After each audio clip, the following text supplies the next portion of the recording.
নমস্কার বন্ধুরা, Mita daily cooking and ব্লগে আপনাদের সকলকে স্বাগত। আজকের হচ্ছে পৌষ মাসের বৃহস্পতিবার, আর এখানে আমাদের পৌষ মাসের মানে অঘ্রাণ পৌষ মাসের বৃহস্পতিবারে এক বৃহস্পতিবারে এক রকমের পিঠে খাওয়া হয়। তাই আজকের আমাদের বানাবো হচ্ছে সুরচল্লি, চালের সুরচল্লি। আর সুরচল্লি বানানোর জন্য আমি সকাল থেকেই চালটা ভিজিয়ে রেখেছিলাম। চালটা মিলে যেত না, এই বিকেলে আমি চালটা এই মিক্সিতে মানে মিক্সার গ্রাইন্ডার করে নিচ্ছে আর কি, চালটা বেটে নিচ্ছি। আর আগেকার দিনে তো আমার মা ঠাকুমারা হচ্ছে শিলে বাটতো, কিন্তু এখন মানে উন্নতি এখন অনেক উন্নতি এগিয়ে গেছে, তাই এখন মিক্সার গ্রাইন্ডারে আমরা বেটে নিই, শিল এতটা ব্যবহার করি না। এই যে আমি বেটে নিচ্ছি।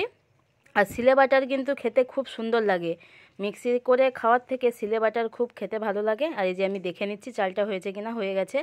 এবার চালটা না হয়নি, একটু জল দিয়ে আর একটু বেটে নেব।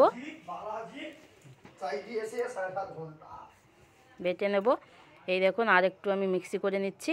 আর এই যে একটা আমার ভাইজি চলে আসে, ভাইজিটা মানে ভিডিও বানালেই চলে আসে। ও এত ভিডিও করতেও ভালোবাসে আর আমার সাথে থাকতেও বেশ ভালোবাসে। এই যে আমার চালটা আগে অনেকটা বাটা হয়ে গেছিলো, এই যে আবার একটু বাটা হয়ে গেছে, আর কিছুটা চাল আছে। আর অনেক লোক তো একটু বেশি করেই চাল ভিজিয়েছি। আর এই সুরচল্লিটা খাওয়া হবে কিন্তু গুড় দিয়ে খেতে খুব সুন্দর লাগে খেতে। চালটা আমার বাটা হয়ে গেছে, আর কিছুটা আছে বেটে নেব। এই যে আমার চাল বাটা হয়ে গেছে, এবার আমি রান্নাঘরে নিয়ে চলে যাব। আর রান্নাঘরে বাটতে চালটা অনেকটাই মানে এখনও অনেকটাই সময় আছে, সন্ধে হয়নি এখনও, এটা সন্ধেতেই খাওয়া হবে। আর এই যে এখানে আমার মা বানাবে, ওইটা মা রান্নাঘরে আছে। আর এখন দেখুন আমি কোথায় যাচ্ছি।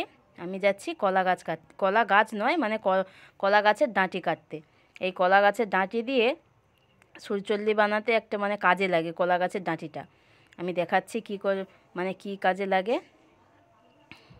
আর এখানে দেখো আমার বাবা গুড় নিয়ে কিনে রেখে দিয়ে গেছে। এটা হচ্ছে খাঁটি খেজুর গুড়, একদম ঝোলা গুড়। দেখো কত সুন্দর, দেখুন ঝোলা গুড়।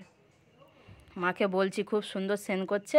আর মা এদিকে হচ্ছে চালের গুঁড়িটা মাখাচ্ছে, মানে জল দিয়ে আর একটু মোটা হয়ে গেছিলো, জল দিয়ে আর একটু গুলে নিচ্ছে একেবারে।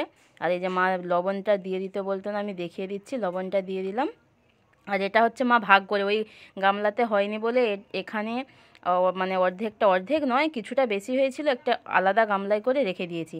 আর এই দেখুন, এই যে সেই কলা ডাঁটা, এইটা হচ্ছে শিলে থেঁতো করে নিয়েছি। এইটাতে মানে কড়াইতে তেল দেবে, কেন এমনি তেল দিলে কি বলা যায়, এমনি তেল দিলে এক জায়গায় জড়ো হয়ে যায়, তখন সুরচল্লিটা মানে গড়ে না।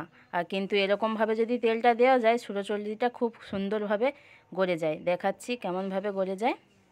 এই যে মা দিয়ে দিল কড়াইতে। আর এদিকে হচ্ছে এটা হচ্ছে আমাদের দুমুখ উনুন, একদিকেই জ্বালিয়েছে আর একদিকে মানে জ্বালানিটা বেরিয়ে যাচ্ছে। এই দেখুন কত সুন্দরভাবে মা করে নিচ্ছে। এই দেখো, বেশি সময় লাগেনি, একটা 1 মিনিট সময়ই লাগে। ঢাকা দিয়ে দিল, জলটা তাহলে সেদ্ধ হয়ে যাবে তাড়াতাড়ি। এই দেখো কত সুন্দরভাবে হয়ে গেল। একটু হালকা করে উল্টে নেবে, বেশিক্ষণ রাখবে না, উল্টানো হয়ে যাবে। এই দেখো হয়ে গেছে, এই মা তুলে নিচ্ছে। এবার হচ্ছে আমি খেয়ে দেখাবো।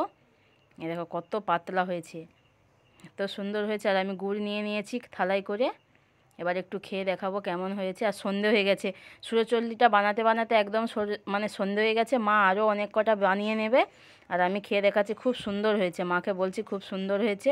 আর খুব সফট হয়েছে, নরম, এমনিই ছিঁড়ে যাচ্ছে। এবার আমার ভাইয়ের বউকে একটু খাইয়ে দিচ্ছি, সেও বসে আছে, একটু খাইয়ে দিচ্ছি।